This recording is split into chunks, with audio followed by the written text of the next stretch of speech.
ప్రేక్షకులందరికీ కూడా నమస్కారం. ఈరోజు మన ఛానల్లో ఒక విశిష్టమైనటువంటి వ్యక్తిని పరిచయం చేస్తున్నాం. వారిని మనము వారి మాటల్లోనే విందాం. మాణిక్యేశ్వరి మాత శిష్యుడిగా, అలాగే వీరబ్రహ్మేంద్ర స్వామి అంశజుడిగా వారు యానగొంది దగ్గర ఆశ్రమంలో ఉంటూ శ్రీమద్ విరాట్ పోతులూరి వీరబ్రహ్మేంద్ర స్వాముల వారు చెప్పినటువంటి కాలజ్ఞానంలో చెప్పబడినటువంటి ఈయనకి సంబంధించి, అలాగే మాణిక్యేశ్వరి మాతకు సంబంధించి మరి ఆ వివరాలన్నీ కూడా వారి మాటల్లోనే తెలుసుకుందాం. గురుగారు నమస్కారం అండి. నమస్కారం స్వామి. మిమ్మల్ని గురువు గారు అనాలా, లేదా శ్రీమద్ విరాట్ పోతులూరి బ్రహ్మేంద్ర స్వామి వారి అంశజులు అనాలా? చాలా సంతోషం. గురుగారు, ఇప్పుడు మాంసం అంటుంటే మీరు మధ్య మధ్యలో మాంసం గురించి బాగా చెప్తారు. ఈ మటన్లు, చికెన్లు, కోళ్లు కోసుకొని తినేవాళ్ళని మాంసానికి సంస్కృతంలో అద్భుతమైన డెఫినేషన్ ఇచ్చారు. నేను ఇంతవరకు ఎప్పుడు వినలేదు. ఆ మాంసం తినే వాళ్ళకి అదేంటో చెప్పండి కొంచెం. నాయనా, సంస్కృతంలో మాంసం అనే పదానికి ఒక అర్థం ఉంది. మాం సహా అత్తి, మాం నన్ను, సహా అది కోడైతే కోడి, మేకైతే మేక, అది సహా అత్తి అంటే తింటుంది అని అర్థం. ఆ పదానికి అర్థం నువ్వు తింటే నీ యొక్క జన్మ దానికి పోతుంది, దాని జన్మ నీకొస్తుంది రా నాయన, తినకు అని అర్థం. అది అందుకని తినకూడదు, తినకూడదు, నీకు పాపం వస్తుంది. కరెక్ట్. అన్ని శాస్త్రాలు, పురాణాలు ఇదే చెప్తుంది. అయితే మా గురువు గారు అయినటువంటి బ్రహ్మశ్రీ చాగంటి కోటేశ్వరరావు గారు గాని, గరికపాటి గారు గాని, మహానుభావులు ఎవరు కూడా ఇలా విడదీసి చెప్పలేదు. ఇలా విడదీసి చెప్పుంటే ఈ పాటికి అందరూ మానేద్దరో, లేకపోతే డెఫినేషన్ లోనే ఇది ఉందని భయపడదురు కనీసం. అందువల్ల బ్రహ్మం గారు అయితే ఈ పాయింట్ కూడా టచ్ చేశారు. అంతే కదా. ఇప్పుడు వారు మేకల్ని కొయ్యాలని చెప్పి కొలేరమ్మ దగ్గరికి తీసుకుపోతే అక్కడ పండుగ చెయ్యాలి, మేకలు కొయ్యాలి ఇదని చెప్తే అట్లా చెయ్యరాదు, కొబ్బరికాయలు కొట్టండి, గుమ్మడికాయలు కొట్టండి అన్నప్పుడు అట్లా చెయ్యరాదు, చెయ్యరాదు అన్నప్పుడు మహిమ చూపెట్టాలని పోలేరి రా అనగానే అమ్మ వచ్చింది. నిప్పు పట్టుకొని రాగానే చూసే వాళ్ళకు 1-2 పడ్డాయి. అంతే కదా మరి, అంత పారిపోయిర్రు. అటువంటి మహిమ చూపినటువంటి పరమాత్ముడే వీర బ్రహ్మేంద్ర స్వామి. పోలేరమ్మని ఎందుకు పిలిచారు? నిపుదమ్మని చూపెట్టాలి. దేవతలు ఉన్నారు కదా, పోలేరమ్మ ఒక్క అంటే ఆ ఊరు గ్రామ దేవతలో గ్రామ దేవత యొక్క పండుగ చేస్తున్నారు. అక్కడ పోలేరమ్మ దేవత ఉన్నది. కాబట్టి అమ్మ నిప్పు తీసుకురా అనగానే నిప్పు తీసుకొచ్చింది. అందరు కూడా ఇదైపోయి అప్పుడు కాళ్ళ మీద పడ్డారు. ఈయన సామాన్యుడు కాదు, ఈయన వ్రాసినటువంటి కాలజ్ఞానం అక్షర సత్యము అని అందరూ ఒప్పుకున్నారు. అప్పటి నుంచే కాలజ్ఞానం చెప్పడం జరిగింది. అన్నాజయ్య, సిద్ధయ్య, బ్రహ్మం గారు అప్పటి నుంచే చెప్పడం. రాబోయేటటువంటి కాలంలో ఏమందు నేను ఇంకా చాముండి ముందర ఆనందమని చిందాడి తీరా.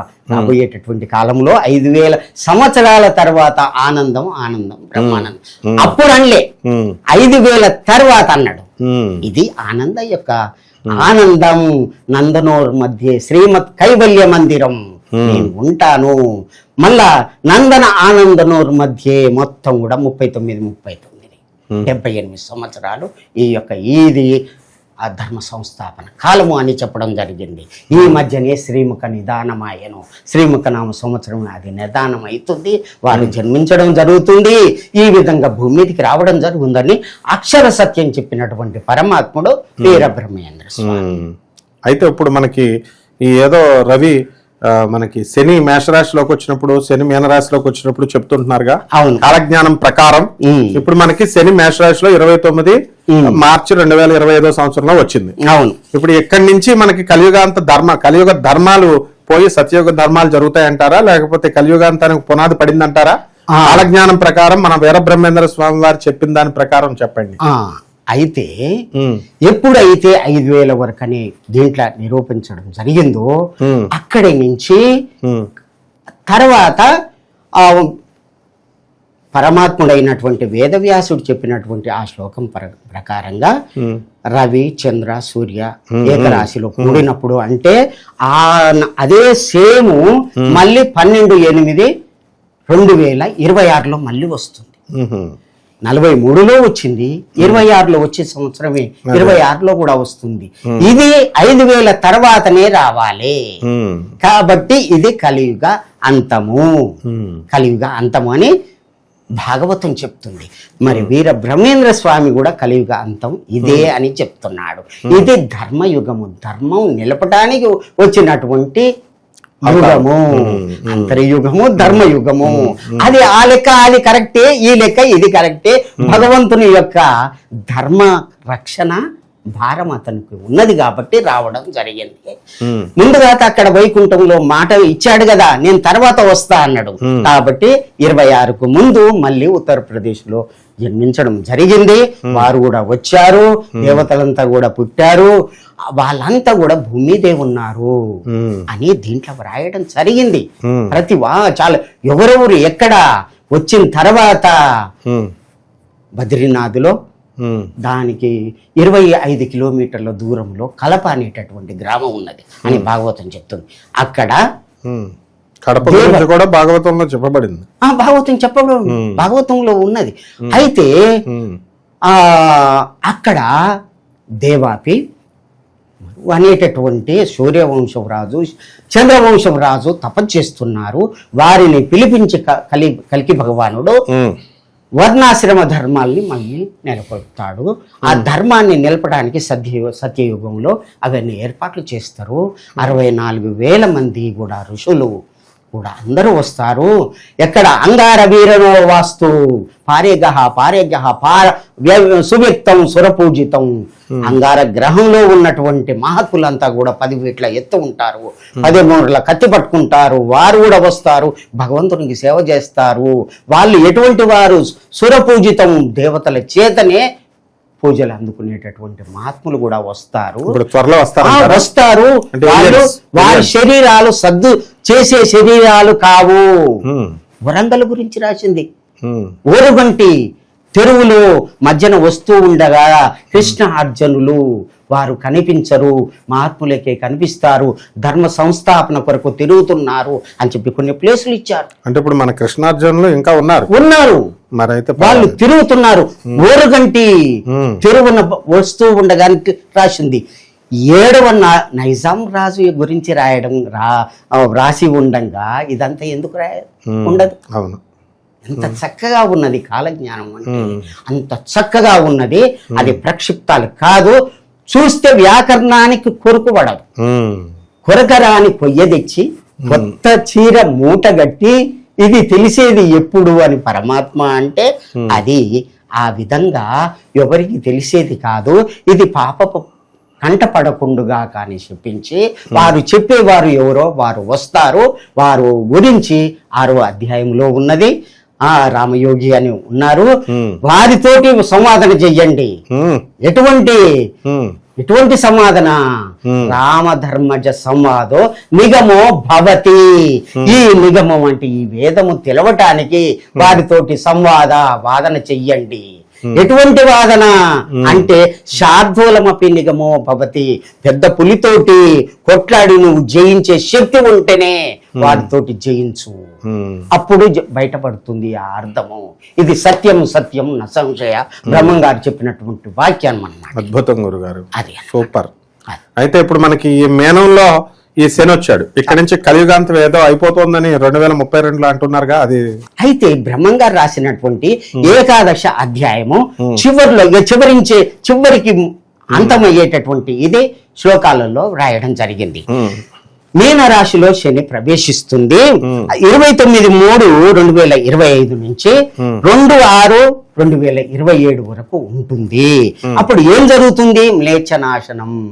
మ్లేచ్చులు అంటే మనం చెప్పుకున్నాం, కులం లేదు, మతం లేదు, గురు ధర్మములు లేక కుటిల మానవులు తిరుగుచుందురు పలు దేశములను. వాళ్ళంతా కూడా అంటే గురువుకు పంగనామాలు పెట్టేవాళ్ళు ఆ విధంగా ఉంటారు. 10 రూపాయలు కూడా ఇవ్వకుండా జ్యోతిష్యం చెప్పండి, ఫ్రీగా చెప్పండి, గురువుకే పంగనామాలు పెట్టేవాళ్ళు, ఆ విధంగా విమర్శించేవాళ్ళు. జరుగుతుంది అని డేట్లు ఇచ్చాడు, పుట్టిగా కాదు. మీరు చూడండి, 11వ అధ్యాయం చివరిలో ఉన్నది. తర్వాత మీనం తర్వాత మేషరాశికి 3/6/2027కి శని ప్రవేశిస్తుంది. అక్కడి నుంచి 7/8/2029 వరకు ఉంటుంది. కించిత్ సౌఖ్యం, కొద్ది సౌఖ్యం మన భారతదేశంలో కొద్దిగా మేలు జరుగుతుంది. భారతదేశంలో భగవంతుడు పుట్టాడు కాబట్టి విభీషణ్ అంతటి భక్తులు ఉన్నారు. అందరు నేను కాచి రక్షిస్తాను. కాబట్టి ఒకేసారి తీయను. ప్రపంచమంతా కూడా భూమండలం కరిష్యామి, పంచశక్తులతోటి భూమండలం కరిష్యామి. భూదేవి ఎక్కడైతే పాపం పెరుగుతుందో అక్కడ భూకంపం రావాల్సిందే, అంతే. ఆమెకు శివం వచ్చేస్తుంది, ఇక లేచేసరికి అక్కడ భూకంపం వస్తుంది. ఇప్పుడు భూకంపాలు కూడా టెక్టికల్ ప్లేట్స్ అని ఉంటాయి. అవును. ఆ ప్లేట్స్ ఉత్తర భారతంలో ప్లేట్స్, తర్వాత యూరోషియన్ ప్లేట్స్ ఒకళ్ళొకడు తోసుకోవడం వల్ల హిమాలయాల్లో కూడా వస్తుందట. ఇప్పుడు అందువల్ల అక్కడ నేను చదివేటప్పుడు చూశాను, ఆశ్చర్యపోయాను. భూభాగంలో లోపల ఎందుకు భూకంపాలు వస్తాయంటే కబడ్డార్ భూమి ఉపరితలం మీద జరిగేటటువంటి మార్పుల్ని మార్చుకోకపోతే భూకంపాలు లోట్ల ప్లేట్స్ అన్ని గుద్దుకుంటాయని ఉన్నాయి. అది అన్నమాట. ఆ అమ్మకు ఎప్పుడైతే కోపం వస్తుందో, వీరు పుట్టినటువంటి కృష్ణా గోదావరి మధ్య మనం మధ్యలో ఉన్నాం. ఈ మధ్య సురక్షితంగా ఉంటుంది, ఈ మధ్యనే భగవంతుని యొక్క స్థితి ఉంటుంది. బాదామి ఏకమే రాజ్యం రామధర్మజమేమయం. బాదామి వరకు వారణాసి అంతుమేమయం, వారణాసి నుంచి బాదామి ఏకమే రాజ్యం. శ్రీరంగం గౌతమం చేయవ, అక్కడి వరకు కూడా నా రాజ్యం భగవంతుని యొక్క రాజ్యంలో ఉంటుంది. నేను భక్తుల్ని రక్షిస్తాను. సత్యం సత్యం న సంశయ అని చెప్తాను. ఇది సత్యం అన్నమాట. ఇది తప్పదు. దీన్ని దాటి ఉన్నటువంటి వాళ్లకు తప్పదు ముక్కు, దండం, దశగుణం, భవేతు, కట్టె తీసుకొని వేయడమే, దంచడమే. దత్తాత్రేయ స్వాముల వారిని కూడా మన పిఠాపురంలో ఎవరైతే నాకు తెలియకుండా ఇవి వస్తువులు ఆ మఠానికి సంబంధించి దొంగిలిస్తారో వాళ్ళని దొడ్డి కర్రతో కొడతారంటాడు గురువులు. ఎప్పుడు చెప్పేది ఇంతే, ఇలాగే చెప్తారు. అదే అయిపోయింది. తర్వాత 29 వరకు కించిత్ సౌఖ్యం అన్నాడు. తర్వాత వృషభ రాశికి శని వస్తున్నాడు. 8/8/2029 ప్రవేశించి 35/2032 వరకు ఉంటున్నాడు. అప్పుడు ఏం జరుగుద్ది? ఈశాన్య మూల నుంచి విషగాలి పుట్టి విపరీత జనులంతా సచ్చేరుమ. హరి గోవింద గోవింద బ్రహ్మము, శివ గోవింద గోవింద బ్రహ్మం. చెప్పలేదంటనకపోయేరు నరులార గురుని, చేరి మృక్కిత బ్రతుకని చేరు. చెప్పలేదంటనకపోయేరు, తప్పదిది ఓ గురువు వాక్యము. తప్పు త్రోవల బోవు వారని చప్పరించుక మింగు.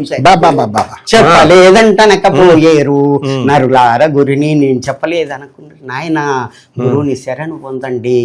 చప్పరించుక మింగి తింటాయి, శక్తులు వస్తాయి. రావాలి. వచ్చినాయి. అందరు పంచుకున్నారు. భూమి ఈ భాగం మీది, ఈ భాగం నీది, సూర్యచంద్రులకు ఇది, ఆ నంది మండలం ఇది అని దీంట్లో రాసింది. ఏ భాగాన్ని ఎవరు కాపాడుకోవాలనో వాళ్ళే కాపాడుకుంటారు, ఆ భక్తుల్ని వాళ్ళే రక్షిస్తారు. కరెక్ట్. అట్లా రాసి ఉన్నది దీంట్లో. కాబట్టి సప్తశతిలో కూడా మమ భార్యాం రక్షతు భైరవి, అలా ఒక్కొక్క శరీరంలో ఒక్కొక్క భాగాన్ని ఒక్కొక్క శక్తి మహాలక్ష్మి భైరవీదేవి ఎలా అయితే రక్షిస్తారో, విశ్వమంతా కూడా ఆయన శరీరం కాబట్టి ఒక్కొక్క శక్తిని ఆయన రక్షించమని పెట్టారు. అది కరెక్టే. అట్లాగే ఉత్తర భారతదేశంలో కూడా భవిష్యమాలిక అనేటటువంటి గ్రంథాలు, పంచసకులు అని 5 మిత్రులు, శ్రీకృష్ణుని యొక్క మిత్రులు పుట్టి మాలికను రాయడం జరిగింది. నా యొక్క పుట్టుక ఈ విధంగా జరుగుద్ది అని జగన్నాథుడు చెప్పడం జరిగింది. ఇప్పుడు మనం చూస్తూనే ఉన్నాం. అవన్నీ మహిమలు కూడా ఒక ఇది చేసుకున్నాం, ఎపిసోడ్ చేసుకున్నాం. అది కూడా నేను చదివాను. అనంతంగా ఉన్నటువంటి ఆ యొక్క జ్ఞానాన్ని మీకందరికి భక్తులకు కూడా అందిస్తాను. అయితే మిథున రాశికి శని ప్రవేశించడం 31/5/2032 మిథున రాశికి శని వస్తున్నాడు. అప్పటి నుంచి 11/7/2034 వరకు ఉంటున్నాడు. అప్పుడు ఏమైతుంది అంటే మొత్తం కలి. ఇప్పుడు ఏడ ఉన్నది అంత ఏడ చూసినా కానీ సత్యం లేదు, ధర్మం లేదు, పాపం చేస్తున్నాడు. ఈ కాలం వరకు 34 లోపట్నే ఇదంతా పోతుంది, అంత సత్య పురుషులు ఉంటారు అని చెప్తున్నాడు. ఇది తప్పు కాదు. ఇదే తప్పైతే కాశీలో గోహత్య చేసిన పాపాన పోతా, తల్లిని కవయగోరిన పాపాన పోతా, నాకై నేను రాకుంటే ఈ యొక్క వేదాన్ని అగ్నిలో వేసి తలగబెడతా అని బ్రహ్మంగారు శబ్దం. బ్రహ్మంగారు ఎంత అథెంటిక్ గా చెప్పారు. కాబట్టి అది సత్యం, సత్యం. అది సత్యం. అది తీసుకుపోయి నిప్పులో వేసి తలగబెడతాయా? నమ్మకుంటే చూడు, నేను చేయకుంటే నేను పాపాన పోతాను. సెల్యూట్ కొట్టాలి మనం స్వామికి వీరబ్రహ్మేంద్ర స్వామి మాణికేశ్వరి మాత మాణికేశ్వరి మాత ఇంత సత్యము సత్యమైన వాక్కులు ఇవి చెప్పటానికి నోరు రాదా? అటువంటి ఇది జ్ఞానం ఉన్నది దీంట్లో అని చెప్పడానికి వారి దయ వలన చెప్తున్నాను. అప్పుడు ఏం జరుగుతుంది అంటే భూభారం నాశనం. ఆ మాత భూదేవి ఏదైతే కోరుకుందో అదంతా కూడా నెరవేరుతుంది. కలికి భగవానుడి భూమి మీద ఉన్నాడు, దేవతలు ఉన్నారు, మునులు ఉన్నారు, అందరూ ఉన్నారు. పరశురాముడు గురువయ్య ఉంటాడు, ఇప్పుడు దర్శనం ఇస్తున్నాడు. నేను అక్కడ చేస్తాడు దర్శనం, అక్కడ యజ్ఞం చేయడం జరిగింది. ఆయన భజన చేసుకుంటూ మనకి మా గానగాపురంలో కూడా పరశురాముడు యజ్ఞం చేసినటువంటి ప్లేస్ ఉంది, భస్మగుట్ట. వారు ఇప్పుడు దర్శనం యజ్ఞం చేస్తుంటే ఏమైంది ఎరికేనా, ఈ వచ్చారు ఒక సాధువులాగా వచ్చాడు, డమరుకం వాయించుకుంటూ వచ్చాడు, ఆ మహావిష్ణువు యొక్క భజన చేసుకుంటూ పాట పాడుకుంటూ వచ్చాడు. జరుగుద్ది జరుగుద్ది జరుగుద్ది, ఇది సత్యం సత్యం అనుకుంటా వెళ్ళిపోయాడు.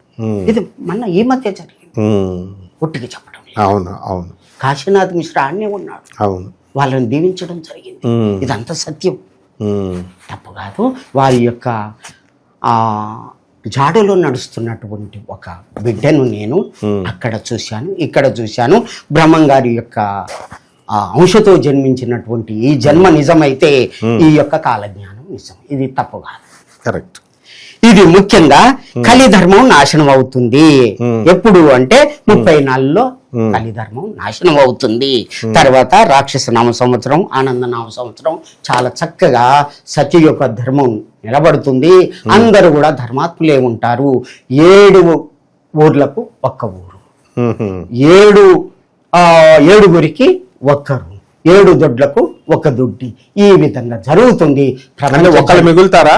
ఒక్కరు 7 ఊర్లకి ఒక ఊరు మిగులుతుంది, ఒక ఊరు 7 మనుషులకి ఒక మనిషి మిగులుతాడు. అట్లని కాదు, ధర్మాత్ములు మిలుగుతారు. 7 పుట్ల నల్లపూసలు రాలిపోతాయి ఈ మధ్యనే. 7 పుట్ల నల్లపూసలు అంటే ఎంతమంది పోతారు? ఇది కాదు, లెక్క కూడా ఇవ్వడం జరిగింది. అయితే ఆ విధంగా సత్యం. నేను మొన్న కాలజ్ఞానం గురించి బ్రహ్మం గారు చెప్పింది ఇదే. కుట్లకి శవాలు లేచిపోతాయని చెప్తే వీడిని తీసుకెళ్లి భయపెడుతున్నాడు, పోలీస్ స్టేషన్ లో పడేయండి అని పనికిమాలిన వెధవలు శంకర జాతి కంచర గాడిదలు కామెంట్లు పెట్టినాయి. All IPS officers and all IAS officers నా శిష్యులని వాడికి తెలియదు. చెప్పండి. అయితే నాయన మీరు చెప్పేది అక్షరాల సత్యం. ఎందుకు మార్గాన్ని చూపెడుతున్నావు? ఇక్కడ పోతే కంప ఉన్నది, ఇక్కడ పోతే రాజమార్గం ఉన్నది అని చెప్పడం తప్ప? అట్లా చెప్తే నిన్ను అరెస్ట్ చేస్తా అంటే అది ఎంత తప్పు? వాళ్ళెవరో చేయడానికి అయిపోయా. అదే జ్ఞానం లేని ఏనుగులు చేసేటువంటి పనులవి. మనం రాజమార్గం మహాత్ముల యొక్క జ్ఞానాన్ని మనం బయట పెడుతున్నాం, మనం తప్పు కాదు. అది సత్యం సత్యం నా సంశయ. తెలివి లేని మూర్ఖులు అనేటటువంటి మాటలవి అది పట్టించుకోవద్దు. భక్తులంతా కూడా ఇది ధర్మ మార్గాన్ని నడిచి ధ్యానము యోగం చేసి భగవంతుని యొక్క మార్గంలో ఉన్నటువంటి వాళ్ళే సత్యయుగానికి పోతారు. దాంట్లో ఎటువంటి స్థితి ఉన్నది అనుకున్నావు? ఆ యొక్క పరమాత్ముడట అన్ని ఏ కర్మలున్నా కానీ తీసేసి తను లోపల కల్పించుకుంటాడట. రాముడు ఎట్లా తీసుకుపోయాడు? వాళ్ళందరూ ఎటువంటి పుణ్యం చేసిరయ్యా వాళ్ళు ఉన్నటువంటి ఏ యోగం లేదు, ఈది లేదు. ఆ వారి యొక్క కాలంలో ఉంటే అందరిని నడుప అందరూ సరయునములు మునిగిరు, అందరూ పోయికుంటారు. మరి శ్రీకృష్ణుడు కూడా అట్లాగే అందరూ కూడా 16,000 మంది. వాళ్ళు ఎవరు? కపులు, గోపికలు. కపులే గోపికలు. అప్పుడు మునులు, ఇప్పుడు కపులు, ఈ గోపికలు, ఇప్పుడు భక్తులు. ఈ భక్తులు 16,000 మంది ఉన్నారు. వీరి చేతనే ధర్మం నిలబడుతుంది అని వీరబ్రహ్మేంద్ర స్వామి చెప్తున్నారు. 16,000 మంది, 16,000 మంది నిజమైనటువంటి భక్తులు ఉన్నారు. 16,000 మంది ఋషులు వస్తారు. 16,000 మంది కూడా వాళ్ళంతా స్క్రాపే అని కాదు, వాళ్ళ ధర్మమే వాళ్ళని రక్షిస్తుంది. ధర్మంగా ఉండాలి. ధర్మో రక్షిత రక్షిత. ప్రతి వాడు కూడా ఆ 16,000 మంది గ్రూప్ లోకి వెళ్ళడానికి ట్రై చేయాలి ధర్మ మార్గంలో. నా అస్మద్ దివ్యనామ పఠనాపరులై ఉన్న వారికి నేను రక్షిస్తాను. అస్మద్ దివ్యనామ పఠనాపరులై ఉన్న నా యొక్క నామాన్ని జపిస్తూ ముందుగా ఏమంటాడంటే ఎట్లా పూజ చెయ్యాలి అని చెప్తాడు. ఎట్లా? సూర్యుని యొక్క బింబాలని 3 బింబాలను గీసుకోవాలి. దాంట్లో నేనున్నట్టుగా ఒక పీఠం వేసుకోవాలి, సింహాసనం వేసుకోవాలి. నేను దాంట్లో ఉన్నట్టుగా సూర్యారాధన చెయ్యాలి. నేను అప్పుడు సూర్యారాధన చేశాను, ఇప్పుడు కూడా చేస్తున్నాను అని బ్రహ్మంగారు చెప్పారు. కాబట్టి మీరు కూడా అట్లా చెయ్యండి అని ఆ విధంగా రామయోగి చెప్పడం జరిగింది. 100 సంఖ్యానువారంభుగా 100 సంవత్సరాలు ఇక్కడ ఉండి నువ్వన్నీ కూడా ధర్మం ఎక్కడ ఉంది ఏంది అని ఆ ధర్మంని బోధించేటటువంటి ఈ యొక్క పద్ధతిని మీకు ఇస్తున్నాను. తర్వాత ఇక్కడికి రా, ఇక్కడికి వస్తే ఒక దివ్య విమానం వస్తుంది, అక్కడి నుంచి తీసుకొని వెళ్ళిపోదామని దాంట్లో. ఓకే, వెరీ గుడ్ గురుగారు. అయితే ఈ విశ్వావసునామ సంవత్సరం వచ్చింది 2025. ఇక్కడి నుంచి నాస్ట్రడామస్ చెప్పిన, వంగా బాబా చెప్పిన, పొతులూరు వీరబ్రహ్మేంద్ర స్వాముల వారు చెప్పిన, ఏ మహర్షులు చెప్పినా కూడా 2025 నుంచి హ్యుమానిటీ విలువలు, ethical values, moral values down అయిపోతాయని చెప్తున్నారు. ఇక్కడి నుంచి కలియుగ ధర్మాలు మారతాయి అంటున్నారు. ఇక్కడి నుంచి పతనం అవుతాయి మారల్ వాల్యూస్ ఇవన్నీ కూడా. సో ఈ విశ్వావసునామ సంవత్సరంలో పోతులూరు వీరబ్రహ్మేంద్ర స్వాముల వారు ఏమైనా మార్పులు జరుగుతాయి అని ఏమన్నా చెప్పారా ఈ సంవత్సరం? విశ్వావసులోన ఉద్భావమయ్యేన కాశకులములోన పుట్టేను. విశ్వాస ఆ సంవత్సరం ఇచ్చాడు భక్తులకు. అటువంటి ఉత్తేజం కలుగుతుంది. కాశకులంలో పుడతారు. చిన్న కులం కావచ్చు. కాశ అంటే రెల్లు అని అంటారు. కాశ అంటే కూడా ఉత్తమమైనటువంటి ఇది అని కూడా ఉన్నది, సంస్కృత నిఘంటువుల్లో ఉన్నది. ఆ విధంగా భక్తుల ఉద్ధరణ జరుగుద్ది అని చెప్పడం జరిగింది. అయితే భూకంపాలు ఇలాంటివి ఏమన్నా వస్తాయి? అవన్నీ వస్తాయి. విపరీతమైనటువంటి కరోనా లాంటి వ్యాధులు వస్తాయి. మత కల్లోలాలు జరుగుతాయి. కొట్టుకోవడము వాళ్లకు మనసు మీద బాగా పనిచేస్తుంది. పని చేసి కొట్టుకుంటారు వాళ్ళు పిచ్చిగా. ఎట్లా శ్రీకృష్ణుని యొక్క వంశం ఏ విధంగా గాంధారి శాపం ఉన్నది. ఇంకొకటి జ్ఞాపకం చేస్తాను. గాంధారి, ఏం కృష్ణ నువ్వు ధర్మంగా చేసావయ్యా, ధర్మంగా నువ్వు యుద్ధం చేయించి వాళ్ళని చంపినవా అంటే, అభిమన్యుని ధర్మంగా మీరు చంపారుగా, అందరు చుట్టూ మూగి పొడిచి చంపారు, అది ధర్మమా? ఇంకొకటి చెప్తాను ఏమిటి అంటే, ఒక్క ప్రతివ్రత అయినటువంటి ఒక ఆడపడుచుని అందరూ ధర్మాత్ములు ఉన్నటువంటి సభలో వివస్త్రం చేయడం అది ధర్మమా? నీకైతే అది మంచిదేనా? ఇంకొక విషయం చెప్తాను నాయకు అని ఒక గురువు గారు చెప్పిండ్రు. ఆ వస్త్రాలు గుట్టలు పడి ఉంటే అబ్బా ఎంత బాగున్నాయి, ఎక్కడ నేసినాయి కావని వాళ్ళు కట్టుకున్నారట. వాళ్ళు కట్టుకుంటే ఒక సందర్భం అందరూ చూస్తూ ఉండగా మాయం చేస్తాడు శ్రీకృష్ణుడు. ఈ అమ్మకు జరిగినటువంటి పరాభవం వాళ్ళకి చేశాడు. ఇది కృష్ణుడి యొక్క తత్వం. అది కాటుకు చెప్పు దెబ్బ భక్తుల్ని రక్షించడానికి చేసినటువంటి పరమాత్ముడు ఆ విధంగా అని చెప్తే, అప్పుడు నేను ధర్మం పక్షాన ఉన్నాను, ఇప్పుడు మాత్రం ఒక రోజు మెలిగింది, ఇప్పుడు అధర్మం పక్షాన ఉంటాను చూడు, కానీ చివరికి ధర్మమే గెలిపిస్తాను ఇప్పుడు ఈ కలియుగములో. అట్లా నీకు మాట ఇస్తున్నా. అధర్మం పక్కన ఉంటాడా? ఇప్పుడు అధర్మం పక్కనే. ఇప్పుడు కృష్ణుడు ఉన్నది, అధర్మం పక్కన ఉన్నాడు. అందుకనే చెడు చేసే వాళ్ళకు మంచి జరుగుతుంది అని అప్పుడు మాట ఇవ్వడం జరిగింది గాంధారి. కాబట్టి ఇప్పుడు అట్లా జరుగుతుంది. సమయం వచ్చినప్పుడు తీసిందంటే ధర్మాన్ని గెలిపిస్తాను అని మాట. కాబట్టి ఇప్పుడు ప్రేక్షకులు చాలా మంది సందేహాలు అడుగుతుంటారు. ఏమండి, మేము ధర్మంగా ఉన్నాం, మాకేం జరుగుతుంది? అన్యాయంగా ఉన్న వాళ్ళు డబ్బులు సంపాదిస్తున్నారు, తర్వాత మోసాలు చేసే వాళ్ళు బాగా సంపాదిస్తున్నారని.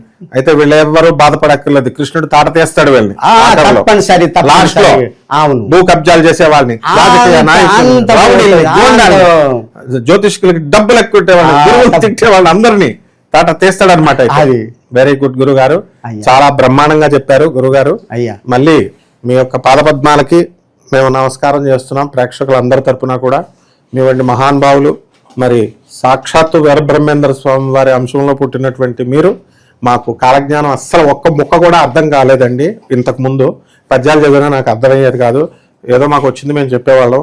కానీ మీ కృపా కటాక్షంతో, ఆ వీరబ్రహ్మేంద్ర స్వామి వారి యొక్క అనుగ్రహంతో, ఆ మాణిక్యేశ్వరి మాత దయతో మాకు చాలా బాగా అర్థమైంది గురుగారు. మా ప్రేక్షకులకు కూడా అర్థమైందని అనుకుంటాను, ఉపయోగపడుతుంది బాగా. మళ్ళీ ఇంకొకసారి చక్కగా మనం కూర్చొని భక్తులంతా కూడా ఈ యొక్క వీడియో చూసి మేలుకొని తన దీపం తాను వెలిగించుకొని ధ్యానములో యోగములో కూర్చొని భగవంతుని చేరాలని ఆ పరమాత్మని ప్రార్థిస్తాం. అంటే ధర్మ మార్గంలో నడుచుకోవాలి. లాస్ట్ గా ఆఖరిగా మీరు సందేశం ఇవ్వండి. వీరబ్రహ్మేంద్ర స్వామి వారు మానవుణ్ణి ఏ విధంగా బ్రతకమంటున్నారు 2 ముక్కల్లో చెప్పండి. అయితే కక్కయ్యను ఆయన యోగం చెప్తూ ఉంటే బ్రహ్మంగారు చెప్తూ ఉంటే ముత్తి ఏం చేస్తుంది వింటూ ఉంటే అతని దగ్గరికి పోయి ఈ విధంగా చక్రాల్లో దేవుడు ఉన్నాడని చెప్తున్నాడు అంటే నేను చూస్తాను అని చెప్పి కత్తితోను కొట్టి చంపేశాడు. తర్వాత బ్రహ్మంగారు వచ్చి బతికించి యోగ శాస్త్రం అంతా కూడా నేర్పాడు, శిష్యుని చేసుకున్నాడు. సిద్ధయ్యని ఏమి తెలియనటువంటి వాడిని శిష్యుని చేసుకున్నాడు.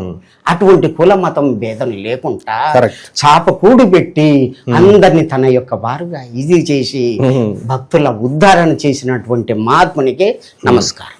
నమస్కారం అండి గురుగారు. ఓం నమో భగవతే వాసుదేవాయ. ఓం నమో భగవతే ఇదే మంత్రం తోటి చదివిన వాళ్ళకే ఇప్పుడు రక్ష అని చెప్పి కాలజ్ఞానంలో రాసింది. ఓం నమో భగవతే వాసుదేవాయ. అక్కడ మాలికలో మాధవాయ నమః రాసింది. ఇదే మంత్రం ఉంది అక్కడ, నేను చదివాను. ఇక్కడ ఓం నమో భగవతే వాసుదేవాయ ఈ మంత్రాన్ని జపించండి, ఏమి కాదు. అయితే మేము ఈ రోజు నుంచి ఇంకా ఇదే నామాన్ని జపించేస్తాం గురుగారు. మొత్తం రామానుజాచార్యులు వారి సీక్రెట్ ఎలా చెప్పేశారో ఆ గుడి ఎక్కేసి, ఆ పాండురంగడు గుడి ఎక్కేసి, ఆ విధంగా రంగనాథ స్వామి గుడి ఎక్కి మీరు ఈ రోజున నరకం నుంచి తప్పించుకునేది మాకు ఆ మహామంత్రాన్ని ఉపదేశించారు. మీరే మా గురువు గారు. నమస్కారం గురుగారు.